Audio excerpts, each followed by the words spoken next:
Hello everyone, कैसे हैं आप सब। Welcome at Learnology your study guide by me Sarita. जहां हम कर रहे हैं क्लास 11 बायोलॉजी और आज हम करेंगे chapter 16 excretory products and there elimination का वन शॉट रिवीजन। तो चलिए जल्दी से स्टार्ट करते हैं आज की ये class. So topics that we cover in this chapter excretory products and their elimination are human excretory system, urine formation, function of the tubules, mechanism of concentration of filtration, regulation of kidney function, micturition, role of other organs in excretion and disorders of excretory system. Excretory products की बात करें तो उसमें आते हैं ammonia, urea, uric acid, CO2, water और कुछ ions भी हैं जैसे कि sodium, potassium, chlorine, phosphate, sulphate, ऐसे ही कुछ और आयंस। तो ये जो सारा वेस्ट है ये एनिमल एक्यूमुलेट कैसे करते हैं? आइदर बाय मेटाबॉलिज्म और by other means like excess ingestion के थ्रू। तो इनको बॉडी से रिमूव करना भी ज़रूरी है टोटली और पार्शियली, बिकॉज़ ये बॉडी में रहेंगे तो हार्म ही करेंगे। So in this chapter, we learned the mechanism of elimination of these substances with special emphasis on common nitrogenous waste. So out of these, ammonia, urea, uric acid, ये जो तीन है ये major forms of nitrogenous waste है excreted by the animals. And ammonia जो है ये सबसे ज़्यादा toxic होता है, that's why it need large amount of water for its elimination. और इसी का अपोजिट जो यूरिक एसिड है ये सबसे कम टॉक्सिक होता है and it can be removed with a minimum loss of water. So there are different types of excretion depend upon the excretory product. So सबसे पहले आता है ammonotelism. So the process of excreting ammonia is called ammonotelism, जिसमें आते हैं mainly कौन कौन? Bony fishes, aquatic amphibians, aquatic insects. तो इन सभी को कहा जाता है ammonotelic. These are ammonotelic in nature. तो जैसे कि हमें पता है अमोनिया जो है ये सबसे ज़्यादा टॉक्सिक होता है और इसके एक्सक्रीशन के लिए वाटर की रिक्वायरमेंट सबसे ज़्यादा होती है। तो आप देखेंगे जितने भी मैक्सिमम एनिमल्स इसमें आते हैं उसमें कैसे हैं?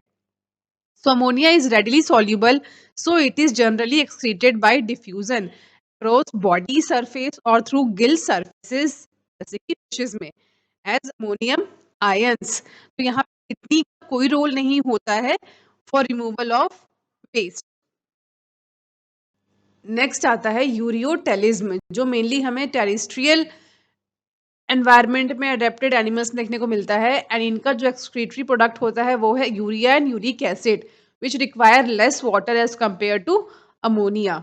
सो मैमल्स आते हैं इसमें, बहुत सारे टेरेस्ट्रियल एम्फीबियंस भी आते हैं इसमें एंड बहुत सारी मरीन फिशेस भी आती हैं। दे excrete mainly urea and are called ureotelic animals. So ammonia produced by metabolism is converted into urea in the liver for these animals and released into blood which is filtered and excreted out by kidney. तो यहाँ पे kidney का role काफ़ी important हो जाता है। Some amount of urea may be retained in the kidney matrix of some of these animals to maintain a desired osmolarity. Next is eurycotelism, which include reptiles, birds, land snails, and insects. So they excrete nitrogenous waste as uric acid in the form of pellet or paste with a minimum loss of water and are called uricotelic animals. तो जैसा कि हमने पहले ही कहा था कि जो uric acid है वो सबसे कम टॉक्सिक होता है which required minimum loss of water. तो वो हमें इन सभी एनिमल्स में देखने को मिलता है। एक्सक्रीटरी स्ट्रक्चर्स की बात करें तो ये इनवर्टिब्रेट्स में सिंपल टिब्यूलर फॉर्म होता है और वहीं वर्टिब्रेट्स में ये कॉम्प्लेक्स टिब्यूलर फॉर्म होता है लाइक किडनी। कुछ एग्जांपल्स हैं यहाँ पे लाइक प्रोटोनेफ्रिडिया या जिसे फ्लेम सेल्स भी कहा जाता है which is mainly found in platy helminthes like flatworm, planaria, rotifers, some annelids and the cephalochordates, amphiexis. So these are primarily concerned with ionic and fluid volume regulation, that is osmoregulation. दूसरा है nephridia, ये भी tubular excretory structure है of earthworm and other annelids. Help to remove nitrogenous waste and maintain a fluid and ionic balance. Next is Malpighian tubules, जो mainly हमें insects like cockroaches में देखने को मिलता है, and it help in removal of nitrogenous waste and osmoregulation. Next is antennal gland या फिर screen gland कहा जाता है, form the excretory function in crustaceans like prawns. So these are different types of excretory structure found in different animals, organisms. अब बात करते हैं human excretory system की। So this is human excretory system, जो आप ऑलरेडी छोटी classes से पढ़ते आ रहे हैं। So it consist of a pair of bean shaped kidney, a pair of ureters, a urinary bladder and a urethra. So ये चार मेन स्ट्रक्चर्स हैं। किडनी जो है ये रेडिश ब्राउन कलर की होती है, बीन शेप्ड है स्ट्रक्चर, आप देख सकते हैं डायग्राम में, situated between level of last thoracic and third lumbar vertebra close to the dorsal inner wall of abdominal cavity. Adult human kidney का जो मेजरमेंट है वो 10 to 12 सेंटीमीटर होता है लेंथ में, and 5 to 7 centimetre in breadth, 3 centimetre in thickness, with an average weight कितना होता है इसका 120 to 170 gram. Towards the centre of inner concave surface of the kidney, तो यहाँ पे एक नॉच है जिसे कहते हैं हाइलम, तो ये वाला पार्ट है hilum, through ureter, blood vessels and nerves enter. तो ये आप देख सकते हैं डायग्राम में बाहर से, तो ये जो पूरा पार्ट है ये हाइलम है, जहां से यूरेटर हो गया, दिस पार्ट इज यूरेटर, ये ब्लड वेसल्स हैं, और जो नर्व्स हैं वो एंटर करती हैं। नाउ आफ्टर हाइलम अगर आप देखो यहाँ, तो यहाँ आपको जो है ये ब्रॉड फनल शेप स्पेस दिखेगा, विच is called renal pelvis with projections called calyx. तो सिंगुलर वर्ड है कैलिक्स, प्लूरल में ये बन जाता है कैलिसिस। नाउ जो आउटर एक्टिव लेयर है किडनी की is a tough capsule, or inside the kidney there are two zones, outer is called cortex and inner is medulla.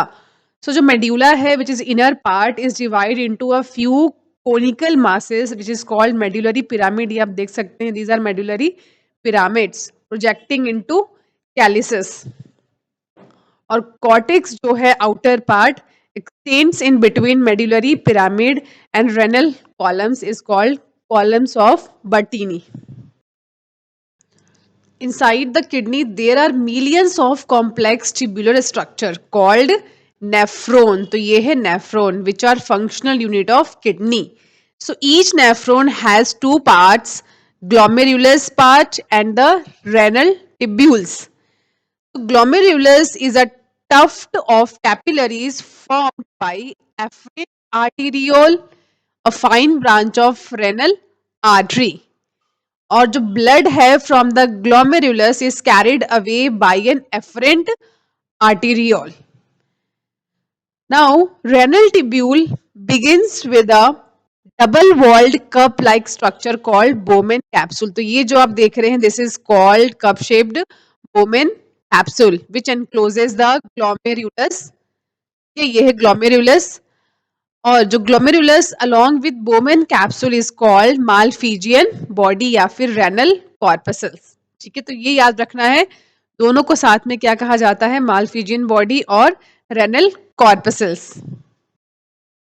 सो जो टिब्यूल है it continues further to form a highly coil network, आप यहाँ देख सकते हैं, which is called proximal convoluted tubule, short में PCT। Now you can see here, ये hair pin shape का है, is called loop of Henle which has a descending and an ascending limb. दोनों आप देख सकते हैं, ये है डिसेंडिंग लिम्ब एंड ये है ascending limb, called Henle's loop.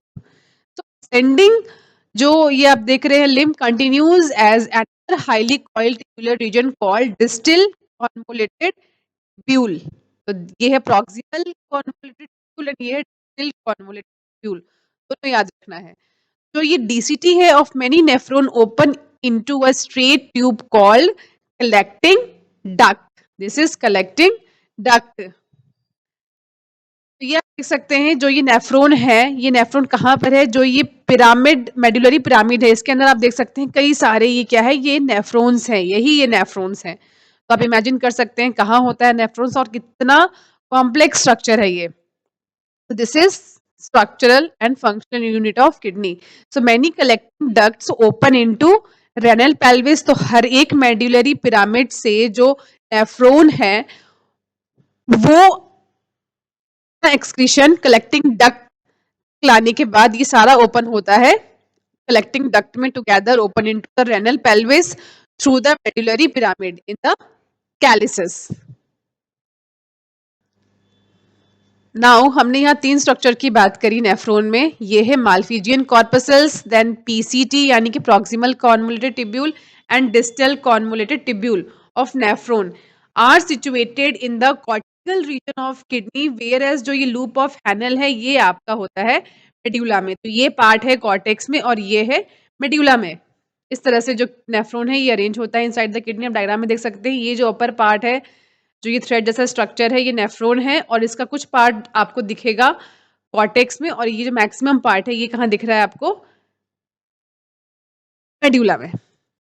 In majority of nephron जो लूप ऑफ हैनल है ये काफी शॉर्ट होता है and extend only very little into medulla. Such nephron are called cortical nephron. तो नेफ्रॉन भी 2 टाइप के होते हैं, है ना, जिनका लूप ऑफ हैनल काफी शॉर्ट होता है, ठीक है, उनको कहा जाता है cortical nephron. And in some nephron जो लूप ऑफ हैनल है वो काफी लॉन्ग होता है और वो मेड्यूला में उसका मैक्सिमम जो पार्ट है वो मेडुला में रहता है, इसलिए उनको कहते हैं जक्स्ट्रा मेडुलरी नेफ्रॉन। तो याद रखना नेफ्रॉन 2 टाइप का है, short one is cortical nephron जिसका लूप ऑफ हैनल शॉर्ट है और जिसका लूप ऑफ हैनल लॉन्ग है, it is called juxta medullary nephron. Now this efferent arteriole आप देख सकते हैं, ठीक है, this emerging from the glomerulus forms a fine capillary network around the renal tubule called peritubular capillaries. A minute vessel of this network runs parallel to loop of Henle and forming a U-shaped vasa recta. So this is vasa recta. वासा रेक्टा जो है ये absent होता है और highly reduce in cortical nephron, है ना। Cortical में ये इतना नहीं होगा, ये आपको मेनली मेडुलरी रीजन में ही दिखेगा क्योंकि ये लूप ऑफ हैनल के साथ होता है। ये फंक्शन क्या है ये आपको आगे पता चलेगा। नेक्स्ट है यूरिन फॉर्मेशन। सो इसे हम 3 स्टेप में समझेंगे। पहला है यहाँ ग्लोमेरुलर फिल्ट्रेशन, दूसरा है रीएब्जॉर्प्शन और तीसरा है सिक्रीशन। तो ये तीनों ही स्टेप्स जो हैं ये नेफ्रॉन के अलग अलग पार्ट्स में होते हैं। बात करेंगे ग्लोमेरुलर फिल्ट्रेशन से। तो जो पहला स्टेप है यूरिन फॉर्मेशन में is the filtration of blood is carried out by glomerulus. तो ये वाला जो पार्ट है, जो ये पूरा ब्लड वेसल्स का क्लस्टर देख रहे हो कैपिलरीज, इसी को बोलते हैं glomerulus. So on an average 1100-1200 ml of blood जो है ये फिल्टर्ड होता है bye kidney per minute, constitute roughly 1/5 of the blood pumped out by each ventricle of the heart in a minute. So जो ग्लोमेरुलर कैपिलरी ब्लड प्रेशर है यहाँ, है ना, ये जो पूरा जो आप देख रहे हैं वेसल्स ये कैपिलरी कहलाती है। तो यहाँ जो ब्लड का प्रेशर है it causes filtration of blood through 3 layers. तो पहली जो लेयर है वो है endothelium of glomerular blood vessels की लेयर, दूसरी है जो ये बोमेन कैप्सूल आप देख रहे हो कप शेप में, इसकी एपिथीलियम लेयर, और जो तीसरा लेयर है इन दोनों के बीच में प्रेजेंट होता है that is basement membrane between these 2 layers. तो इसके थ्रू फिल्ट्रेशन होता है। तो जो एपिथेलियल सेल्स हैं बोमेन कैप्सूल के इट इज कॉल्ड पोडोसाइट्स। तो ये है podocytes that are arranged in an intricate manner so as to leave some minute spaces called filtration slit or slit pores। तो ये एक तरह से छन्नी का काम करती है जिसके थ्रू जो फिल्ट्रेट है वो ब्लड से अलग होकर के जो फिल्ट्रेट है वो बोमेन कैप्सूल में एंटर करता है। So blood is filtered so finely through these membranes that almost all the constituent of plasma except protein, है ना, तो प्रोटीन के अलावा जो भी चीजें होती हैं प्लाज्मा में वो एंटर कर जाता है बोमेन कैप्सूल के ल्यूमेन में। Therefore it is considered as a process of ultra filtration, तो एक एक चीज यहाँ पे अलग हो जाती है from the plasma except proteins. तो जो अमाउंट ऑफ फिल्ट्रेट है formed by kidney per minute वो होता है, कहलाता है ग्लोमेरुलर फिल्ट्रेट रेट, जिसको शॉर्ट में GFR कहते हैं। तो ये सारा GFR जो है वो वुमेन कैप्सूल के ल्यूमेन में एंटर कर जाता है from this glomerulus. then this GFR is in a healthy individual is approximately 125 milliliter per minute, that is 180 liter per day. So kidney have built-in mechanism for regulation of glomerular filtration rate also. So कैसे? So there is a mechanism which is carried out by juxtaglomerular apparatus. तो ये जो है ये glomerular जो आप देख रहे हैं इसके आसपास प्रेजेंट होता है JGA, जो एक तरह से रेगुलेशन का काम करता है। तो यहाँ पे आप डायग्राम में दिस इज एफरेंट आर्टेरियल और इसके पास में ही आप देख सकते हैं ये है जक्स्टाग्लोमेरुलर सेल्स। तो JGA क्या करता है, ये एक स्पेशल सेंसिटिव रीजन है formed by cellular modification in the distal convoluted tubule and afferent arteriole at the location of their contact. तो यहाँ ये प्रेजेंट होता है। सो जैसे ही GFR रिड्यूस हो जाएगा, ठीक है, it activate the juxtaglomerular cells, और ये सेल्स जब एक्टिवेट होंगे तो they start releasing hormone called renin, which can stimulate the glomerular blood flow and thereby the GFR back to normal। तो वापस से ये नॉर्मल हो जाएगा जो पहले रिड्यूस हो गया था। नेक्स्ट स्टेप आता है रीएब्जॉर्प्शन। तो अभी हमने देखा कि ओवरऑल जो फिल्ट्रेट फॉर्म होता है पर डे वो है 180 लीटर, बट 180 लीटर यूरिनेट तो हम करते नहीं है ना। तो यानी कि ओवरऑल जो यूरिन रिलीज होता है पर डे वो तो सिर्फ 1.5 लीटर ही होता है। यानी कि जो ये overall filtrate per day form हो रहा है इसमें से जो 99% है फिल्ट्रेट वो क्या होता है, रीएब्जॉर्ब होता है by the renal tubules and this process is known as reabsorption। तो reabsorption में होता क्या है, जो tubular epithelial cells है in different segments of nephron perform this entire by active and passive mechanism। तो दो तरीके से reabsorption होता है, और reabsorption किसका होता है, तो इस फिल्ट्रेट में जो ग्लूकोज है, अमीनो एसिड्स, सोडियम एटसेट्रा, ये सारे जो है फिल्ट्रेट में ये रीअब्सॉर्ब हो जाते हैं एक्टिवली, वेयर एज जो नाइट्रोजनस वेस्ट है वो एब्सॉर्ब होता है bye passive transport. So reabsorption of water also occur passively in the initial segment of the nephron. Reabsorption के बाद आता है सिक्रीशन। तो सिक्रीशन में क्या होता है, ड्यूरिंग यूरिन फॉर्मेशन जो ट्यूब्यूलर सेल्स हैं they secrete some substances like hydrogen, potassium and ammonia into filtrate. तो ये फिल्ट्रेट में एंटर करते हैं। So tubular secretions is also an important step in urine formation and it help in the maintenance of ionic and acid base balance of the body. ठीक है, ये हो गया सिक्रीशन, ये फाइनल स्टेप है यूरिन फॉर्मेशन का। अब बात करते हैं फंक्शन ऑफ टिब्यूल्स। तो नेफ्रॉन आपने देखा, नेफ्रॉन जो कि ग्लोमेरुलर और बोमेन कैप्सूल से स्टार्ट होता है, उसके बाद ये सारा जो रीजन्स आप देख रहे हैं ये टिब्यूल है। तो ये जो नेफ्रॉन में ये टिब्यूल्स है इनको अलग अलग रीजन्स में डिवाइड किया गया है, तो एक एक करके हम उन सभी रीजन्स को स्टडी करेंगे। तो पहला यहाँ पे आता है PCT यानी कि प्रॉक्सिमल कॉन्वोलेटेड टिब्यूल। तो जो ये प्रॉक्सिमल कॉन्वोलेटेड टिब्यूल है यानी कि ये वाला जो पार्ट है, सो is lined by simple cuboidal brush border epithelium which increases the surface area for reabsorption। जो reabsorption है वो यही होता है और उसके लिए जो surface area है वो इसमें increase होता है। So nearly all the essential nutrients and 70 to 80% of electrolytes and water are reabsorbed by this segment। Also help to maintain the pH and ionic balance of body fluid by selective secretion of hydrogen and ammonium ions into filtrate and by absorption of carbonic acid from it। ठीक है, तो ये ionic balance भी करता है और pH को भी बैलेंस करता है।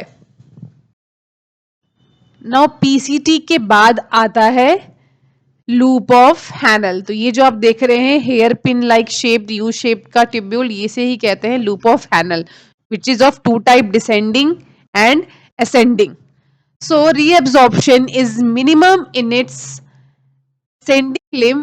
Oh, however, this region play an important segment role in the maintenance of high osmolarity of medullary interstitial fluid. तो ये osmolarity मेंटेन करता है, रीअब्जॉर्प्शन यहाँ पे मेन काम नहीं है। तो जो डिसेंडिंग लिम्ब की अगर बात करें तो डिसेंडिंग लिम्ब ऑफ जो है लूप ऑफ हैनल, ये परमिएबल होता है to water but almost impermeable to electrolytes, है ना, वाटर के लिए ये परमिएबल होता है। So this concentrate the filtrate as it moves down. तो जैसे जैसे जो फिल्ट्रेट है वो नीचे की तरफ जाएगा, जो यूरिन है वो कंसंट्रेट होता जाएगा, क्योंकि यहाँ पे आप देख सकते हैं वाटर का मूवमेंट जो है वो बाहर की तरफ हो रहा है। So the ascending limb is impermeable to water. अब जो ये असेंडिंग लिम्ब है ये क्या होता है, ये वाटर के लिए इम्परमिएबल होता है, यानी कि वाटर यहाँ से बाहर नहीं जा सकता, but it allow the transport of electrolyte. दोनों का जो काम है वो बिल्कुल उल्टा है एक दूसरे से ना। तो यहाँ पे जो इलेक्ट्रोलाइट है वो ट्रांसपोर्ट होता है एक्टिवली और पैसिवली। तो therefore as the concentrated filtrate pass down ना, यहाँ पे जो कंसंट्रेटेड फिल्ट्रेट है वो नीचे की तरफ जाएगा, it gets dilute due to passage of electrolyte to the medullary fluid. Next tubule है यहाँ पे डीसीटी, यानी कि डिस्टल कॉन्वोलेटेड टिब्यूल। तो यहाँ क्या होता है, there is reabsorption of sodium and water take place in this segment. So it also capable of reabsorption of carbonic acid and selective secretion of hydrogen and potassium ions and ammonium also, maintain the pH and sodium potassium balance in the blood. Last है collecting duct. तो collecting duct जो है ये cortex part से start होता है and medulla तक ये एक्सटेंड करता है। It is a long duct. और यहाँ जो है there is large amount of water which is reabsorbed in this region which produce concentrated urine. This segment allows the passage of small amount of urea also into medullary interstitium to keep the osmolarity, and this play a role in maintenance of pH, ionic balance by selective secretion of hydrogen and potassium ions. Next topic is mechanism of concentration of the filtrate. So जो mammals हैं they have ability to produce concentrated urine.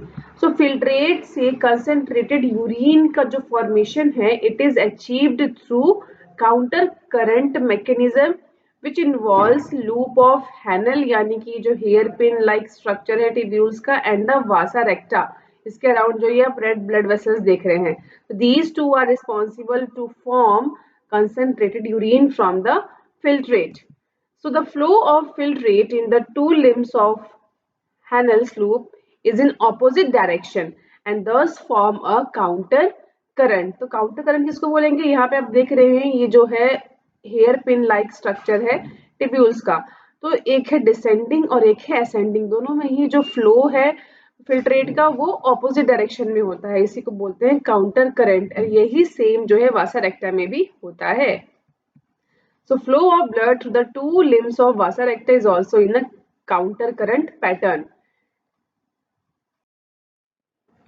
So the proximity between loop of Hanel and vasa recta as well as the counter current in them help in maintaining and increasing osmolarity towards the inner medullary interstitium, जो कि 300 osmo पर litre होता है in the cortex and 1200 osmo पर litre होता है in the inner medulla.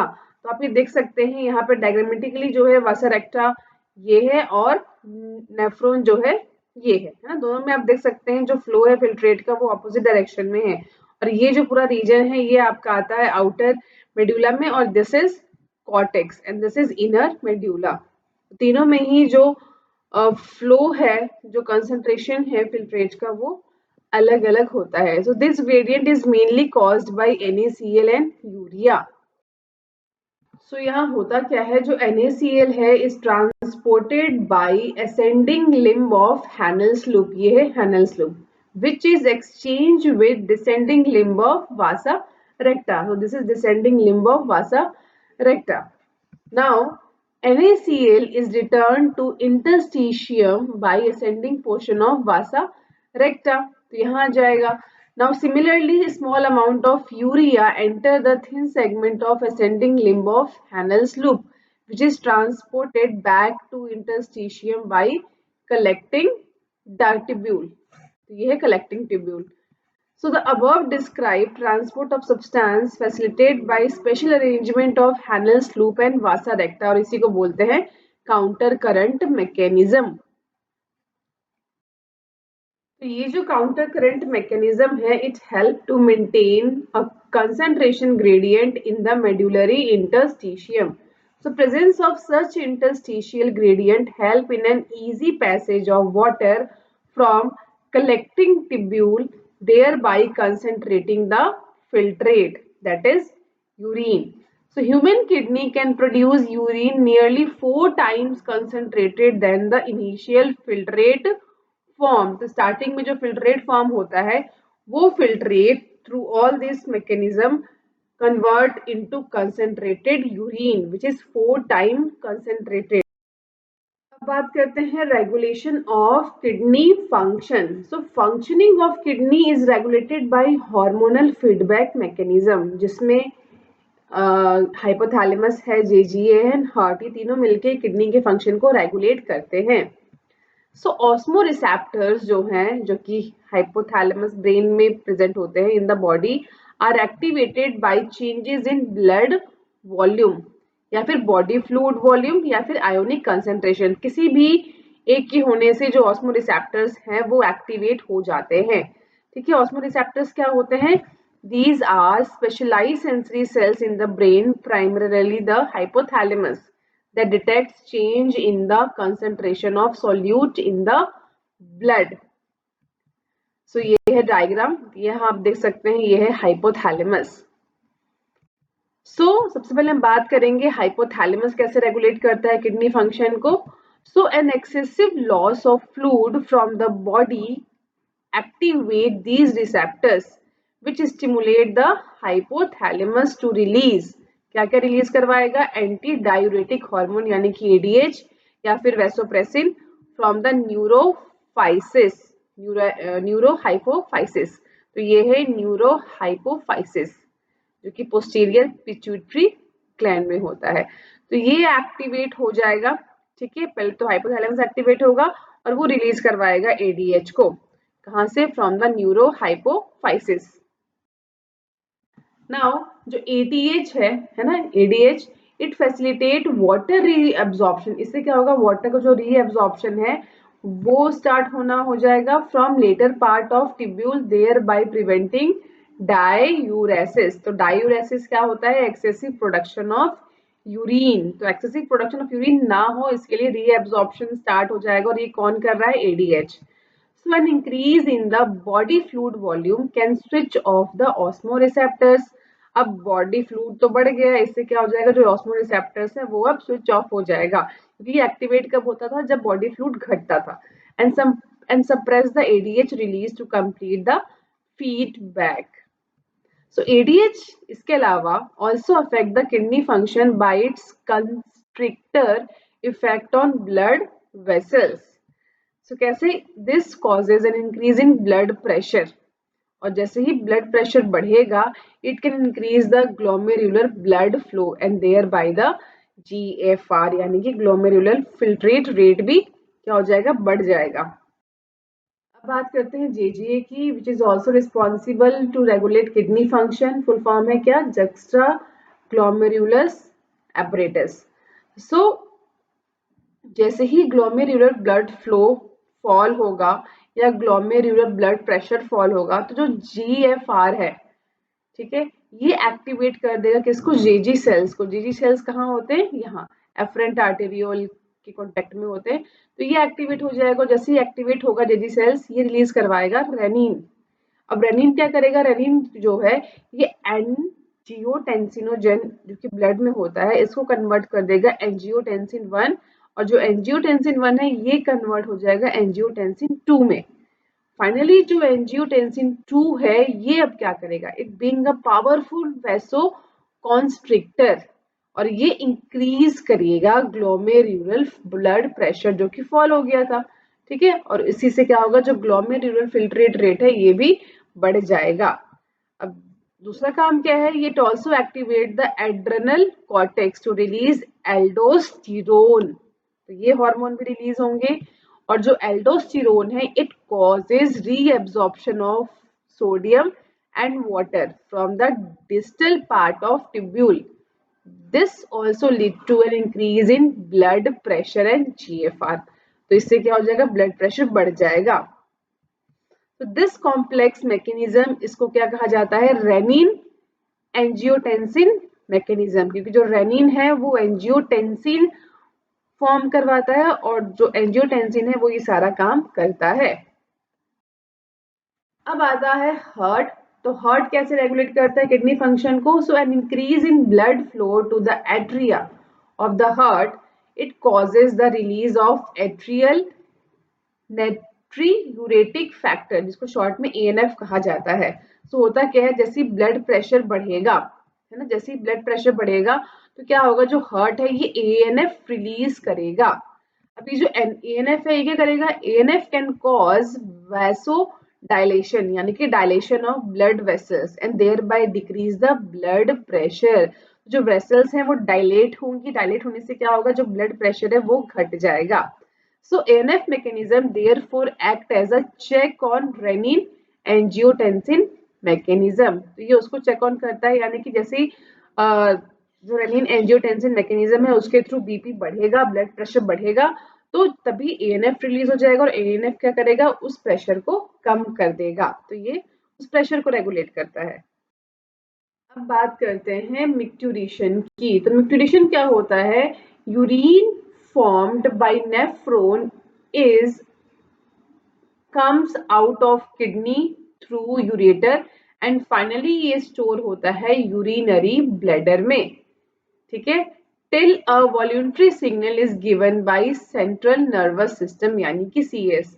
अब ये वॉल्यूंटरी सिग्नल क्या होता है, सो ये जो सिग्नल है ये कैसे पहुंचता है सीएनएस तक, जैसे ये ब्लैडर फिल हो जाएगा और क्या होगा, जो यूरिनरी ब्लैडर की जो मसल्स हैं वो स्ट्रेच होना शुरू हो जाएंगी बिकॉज ऑफ प्रेशर, ठीक है। अब ये क्या करेगा, ये एक सिग्नल सेंड करेगा किसको, सीएनएस को, सीएनएस के पास सिग्नल जाएगा कि ब्लैडर भर गया है ना। Now CNS pass on motor message to initiate the contraction of smooth muscles of bladder and stimulates relaxation of the urethral sphincter, causing the release of urine through the urethra. So this process of release of urine is called micturition, and the neural mechanism causing it is called micturition reflex. तो ये जो पूरा micturition reflex है ये बच्चों में नहीं develop होता है, इसीलिए जो बच्चे हैं वो इसको कंट्रोल नहीं कर पाते हैं, है ना, वो इमीडिएटली जैसे ही ब्लैडर फुल हुआ वो यूरिनेट कर देते हैं। तो एक एडल्ट ह्यूमन जो है वो पर डे 1 से 1.5 लीटर तक यूरिन एक्सक्रीट आउट करता है, एंड ये जो यूरिन है it is of light yellow coloured watery fluid which is slightly acidic near about 6 pH and has a characteristic smell. So on an average 25 से 30 ग्राम जो urea है वो इस यूरिन के थ्रू एक्सक्रीट आउट होता है per day. So various condition can affect the characteristics of urine. इसके अलावा अगर आप कई बार डॉक्टर के पास जाते हो अपनी कोई प्रॉब्लम लेके, है ना, तो कई बार कुछ प्रॉब्लम्स के लिए डॉक्टर यूरिन टेस्ट भी लिखते हैं, why, because urine help in clinical diagnosis of many metabolic disorders as well as malfunctioning of the kidney. For example अगर यूरिन में ग्लूकोज पाया जाता है दैट इज ग्लाइकोस्यूरिया, और अगर कीटोन पाया जाता है that is called ketonuria, so it indicates about the diabetes mellitus. तो हमारा टॉपिक है next, role of other organs in excretion. So kidney के अलावा यहाँ जो है लंग, लीवर और skin, they also help in elimination of excretory waste. तो लंग की बात करें तो it remove large amount of carbon dioxide approximately 200 ml per minute and also significant quantities of water every day। वहीं liver की बात करें तो which is largest gland in our body secrete bile containing substances like bilirubin, biliverdin, cholesterol, degraded steroid hormones, vitamin and drugs. Most of these substances ultimately pass out along with digestive waste। Skin की बात करें तो skin में होते हैं sweat and sebaceous glands which can eliminate certain substances through their secretion. जो sweat gland है it produce sweat जो कि एक वाटरी फ्लूइड होता है विच कंटेन NaCl एंड इसके अलावा small amount of urea lactic acid भी इसमें प्रेजेंट होता है। जो प्राइमरी फंक्शन है स्वेट का is to facilitate a cooling effect on body surfaces. Now sebaceous gland क्या करता है? It eliminates certain substances like sterol, hydrocarbons and waxes through sebum. This secretion provide a protective oily covering for skin. इन सब के अलावा जो saliva है it also eliminates small amount of nitrogenous waste. अब बात करते हैं disorders of the excretory system। तो malfunctioning of kidney can lead to accumulation of urea in blood. तो इस कंडीशन को कहा जाता है uremia which is highly harmful and may lead to kidney failure. अगर ऐसा हो जाता है, ठीक है, so in such patients urea can be removed by process of hemodialysis. तो ये है पूरा सेटअप हीमोडायलाइसिस का in which blood drained from a convenient artery is pumped into a dialyzing unit called artificial kidney। तो ये है artificial kidney जिसमें patient की आर्टरी से ब्लड को जो है इसमें पंप किया जाता है, ठीक है। Then blood drain from a convenient artery is pumped into dialyzing unit after adding a anticoagulant like heparin। तो ब्लड कोएगुलेट ना हो जाए इसके लिए उसमें पहले एंटीकोएगुलेंट डाला जाता है that is heparin. So the unit contains a coiled cellophane tube। तो ये cellophane tubes है surrounded by a fluid। तो जो ये ब्राउन कलर का आप इसके अराउंड देख रहे हैं लाइट ब्राउन सा, ये क्या है? This is a fluid also known as dialysing fluid जिसका कंपोजिशन एग्जैक्टली सेम होता है जैसे हमारे ब्लड का प्लाज्मा होता है except the nitrogenous waste. Now होता क्या है, जो पोरस सेलोफेन मेम्ब्रेन है, तो जो ये सेलोफेन मेम्ब्रेन से कैसी होती है? पोरस होती है, ठीक है। तो it allows the passage of molecule based on concentration gradient. So as nitrogenous base absent होता है डायलिसिस सॉल्यूशन में, ठीक है, तो होता क्या है? These substances freely moved out there by clearing the blood. The cleared blood pumped back to the body through a vein after adding the antiheparin to it। तो पहले हिपैरिन ऐड किया गया था, तो वापस ब्लड को बॉडी में use करने से पहले उसमें एंटीहिपैरिन ऐड किया जाता है। So this method is a boon for thousands of uremic patients all over the world। Now kidney transplantation जो है ये एक अल्टीमेट मेथड है in the correction of acute renal failure जिसको किडनी फेलियर भी कहा जाता है। A functioning kidney is used in transplantation from a donor, और ये डोनर अगर क्लोज रिलेटिव का हो तो और भी अच्छा है because it minimise it's chance of rejection by immune system of the host. So at present मतलब आज के टाइम पे जो क्लिनिकल प्रोसीजर है वो और ज़्यादा एडवांस हो गया है which increase the success rate of such a complicated technique. Now there is a condition called renal calculi जिसमें क्या होता है स्टोन या फिर insoluble mass of crystallise salt जैसे कि ऑक्सलेट्स फॉर्म हो जाता है विद इन द किडनी। और यहाँ एक और कंडीशन की बात की गई है कॉल्ड ग्लोमेरुलो नेफ्रिटिस। इसका मतलब है inflammation of glomeruli of kidney. ये कुछ डिसऑर्डर्स हैं that is related to kidney. I hope आपको आज की क्लास अच्छे से समझ आ गई है। अगर हाँ तो वीडियो को लाइक कीजिए, चैनल को सब्सक्राइब कीजिए और साथ में दिए गए बेल आइकन को भी प्रेस कर दीजिए जिससे कि मेरी लेटेस्ट वीडियो की नोटिफिकेशन आपको तुरंत मिल जाए। अगर आज की क्लास में कोई भी डाउट है तो आप नीचे कमेंट सेक्शन में पूछ सकते हैं। नेक्स्ट क्लास में हमारा टॉपिक होगा new chapter locomotion and movement. तब तक स्टूडेंट्स आप आज की क्लास में जो भी टॉपिक्स हैं उन सभी को अपनी एनसीईआरटी बुक में अच्छे से रीड कर लेंगे, जिससे कि आप कॉन्फिडेंट हो जाए कि अब तक की क्लास में हमारा एनसीईआरटी से सब कंप्लीट हो गया है। Till that stay happy, stay healthy, see you soon.